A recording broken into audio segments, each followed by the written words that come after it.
সরকার পতনের এক দফা দাবিতে জাতীয় ঐক্যের ডাক দিয়েছে বিএনপি। শুক্রবার বিএনপির মহাসচিব মির্জা ফখরুল ইসলাম আলমগীর স্বাক্ষরিত এক সংবাদ বিজ্ঞপ্তিতে এই ঐক্যের ডাক দেওয়া হয়।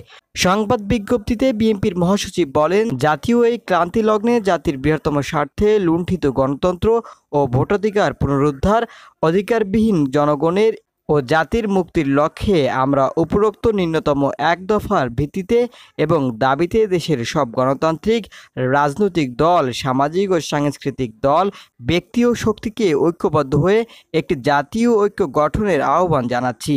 এতে আরও বলা হয়, আমরা বিএনপি নেতৃবৃন্দ যুগপৎ আন্দোলনের সব শরিক দল ও জোট, বাম ডান সব রাজনৈতিক দলসহ অন্যান্য ধর্মভিত্তিক ও ইসলামিক রাজনৈতিক দল এবং সংগঠনের প্রতিও জাতীয় ঐক্যের আহ্বান জানাচ্ছি। মির্জা ফখরুল ইসলাম বলেন, সময় ও যোগাযোগের প্রতিবন্ধকতার কারণে বিবৃতির মাধ্যমে সম্মতি প্রদান করা যেতে পারে।